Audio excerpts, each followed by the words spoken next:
So, welcome back, Yux. So, you're here on Essentials of ICT Trading.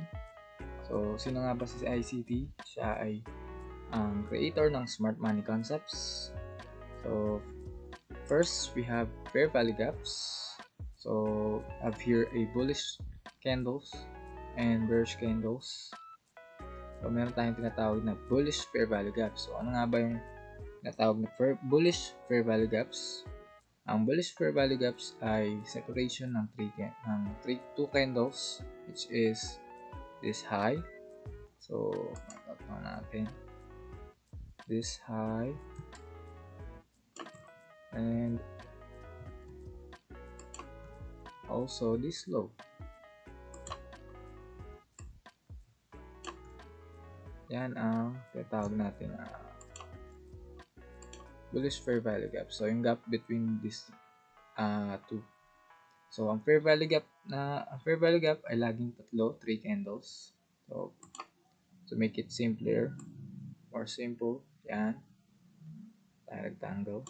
Yan yung fair value gap natin. So, yan yung tinatawag nating imbalance. And then, meron din tayong bearish fair value gap.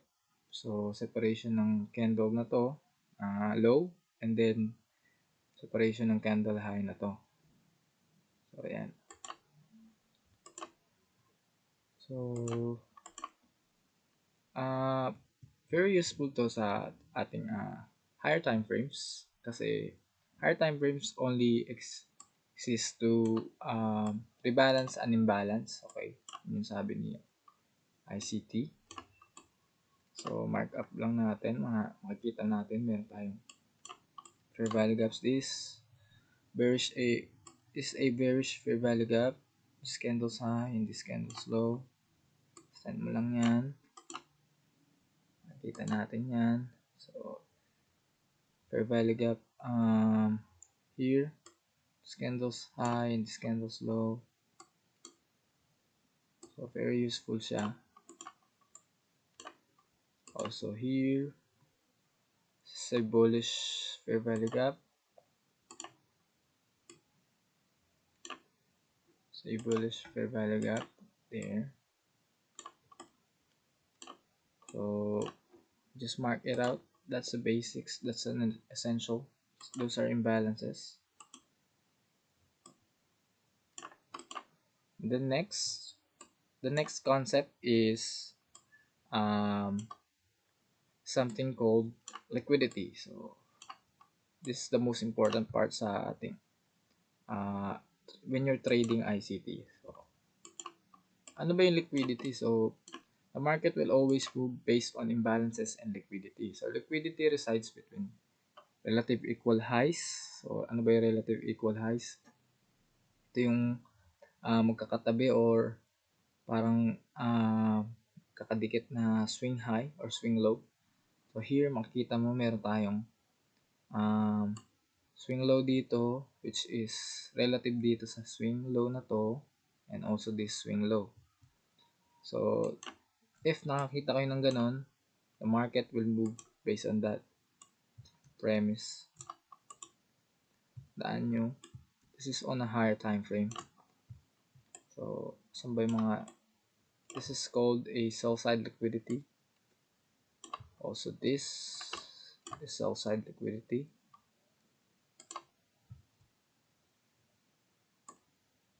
There. Sell-side. Then, here, buy-side.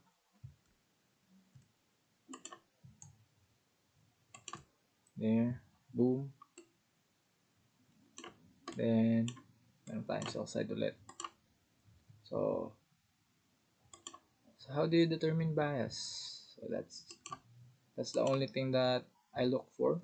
Yun lang hinahanap ko para formulate ako ng daily bias. Saan ba yung so, isipin mo sa weekly candle, hanapin mo, saan ba siya papunta?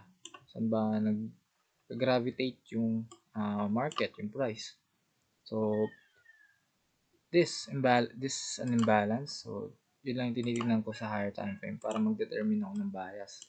So, ang market ba ay nag-rebalance lang ba? Nagre-rebalance ba or kumukuha siya ng liquidity? So, liquidity resides below a swing high or swing low. This, kita nyo naman, this is a weekly candle. So, nakikita nyo, separation, nire-rebalance niya. So, after niyang makuha tong liquidity dito, so, yung mga retail traders, isip nila na bababa na siya. So, will make impulse move diretso dito.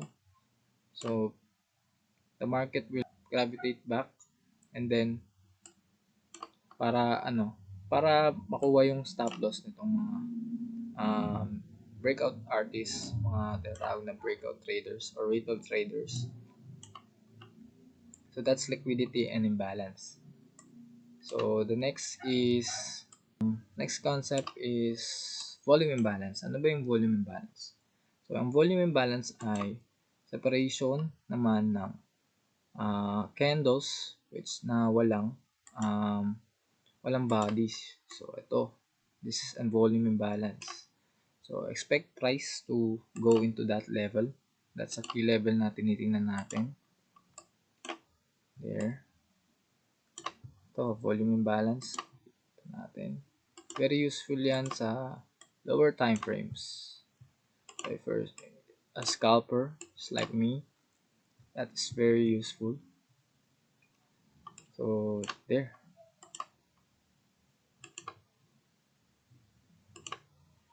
Those are volume imbalances.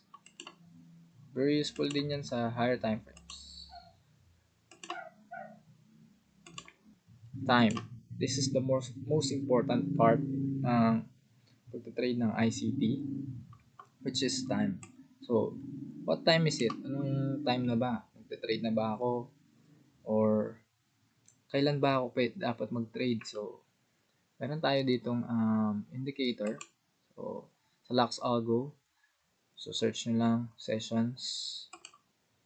So, in sessions dictates time of or sessions between markets. Meron tayong Asian session, London session, and New York session. So, punta na tayo sa 15 minutes. Very useful yan. So, if you're a scalper or position trader ka or long-term trader or intraday scalper ka nga, okay sa intraday scalping. So, you need to take account of time. So, is it time for the market to move na ba? So, if you're always entering on Asian session, then hindi siya nagmo-move. So, that's a very risky trade para sa akin if it's not time for the market to do something. So, kita nyo naman dito, this. So, baliwala lahat ng concept na to hindi hindi nag-a-agree yung time. So, time must always agree. It's always time and price. The best time to trade is between London session and Asian session, the opening of London session, and then London close kung nasa forex ka. But if you're nasa indices ka, just like me, just the US 100, the best time para mag-trade para sa akin is the 9:30 a.m. session New York, which starts always at 9:30.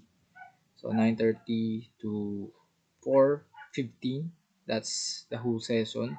So AM session is 9:30 to 12 o'clock. Yes, it's 12 o'clock. So punta lang tayo sa 5-minute time frame. Mark out natin. During this time,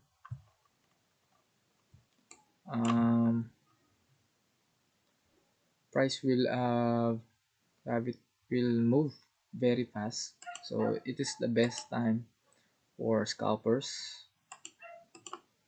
So, lagyan tayo dito ng vertical line. It's 9:30. No. Ito yung the best time to trade for scalping. Here. Then, so, dito ako best time nagta-trade. During those times, I scalp markets like this. So, kumukuha ako ng mga small movements, then leverage ko lang yung position ko para mas marami akong makuha. So, it doesn't matter kung position trader ka or daily trader ka or 4-hour. Para sa akin is the best style of trading is scalping. Kasi pwede mo namang i-leverage yung position mo in a small amount of time. So, hindi mo na kailangan marami pang kailangan tignan mo yung buong araw yung chart. So, pwede kahit 15 minutes lang or 5 minutes lang. Makakakuha ka na ng profit or trade. So, and then, the last concept na tutunan ko kay ICT, pinaka-essentials is power of 3. So, power of 3 dictates that power of 3 consists of accumulation, manipulation, and then distribution. So, para sa akin, that is the best model na. That is a model in itself for ICT. Look at this accumulation which is during the Asian session where it consolidates. So the banks are parang nag-accumulate lang sila ng mga position, and then during London session, this is where Judas swings. So tinatawag natin Judas swings. Of course, a lot. So Judas swings takes a high out or liquidity. It's a liquidity.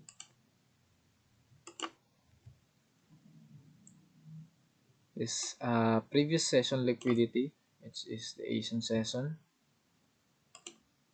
Tinake niya yun. And then, ito-take ng mga retail traders ang akala nila, mag-breakout na. So, it's time to buy. And then, matatrap sila. So, the market will just move down. So, Judas swings are very wild in this London session. So, typically, ang isang daily range ng isang candle, ang pinaka-high, 70% of the time, ang high niya or low is nag-occur during London session. So, how do you take that information? So, kunin mo lang, ang power of 3 lagi kong ginagamit is the opening of the 12 a.m. 12 a.m. Candle. Opening of this. Kung large range trader ka, so kung day trader ka, so kinukuha mo yung full daily range. So this is very useful. So the best buy, so as ICT said, the best buy will occur below. Yes, tama. Best buy will occur below the opening price of the 12 a.m. of the New York New York local time, and the best short will occur during the high of the opening price of New York midnight New York local time. The midnight of New York local time is 12 a.m. So look at that. As I was 9:30 lang ako nagte-trade dito sa New York session.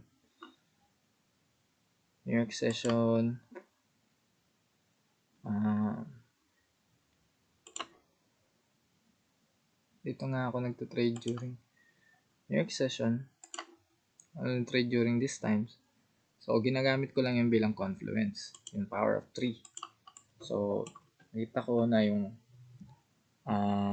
Pagka-open ng market, failed siya mag-rally dito sa high ng London. So, in my mind, iniisip ko na they will not take this high because 70% of the time, makikita mo sa isang daily candle, ang high or low niya is nasa London session. So, nag-field swing. Tinignan ko to as field swing. And then, take ako ng position nung nakita ko na parang palayo na siya or meron siyang big impulse move. This is called displacement. So, then, tatargetin mo lang yung relative equal lows. Relative equal lows. There. Target mo yun. And then, here, take partial ka rito. And also, the previous, this liquidity, meron dito, is nakita nyo sa ating mga executions here. And ultimately, target previous AM session, swing high or swing low. That's the best, pinaka final target ko. Final target natin. Because nagre-reside doon yung tawag natin liquidity, sell-side liquidity. I hope you found this one insightful. So, may natutunan ka or I made an impact to you. Please subscribe to my channel and para ganahan din ako na gumawa ng ganitong content.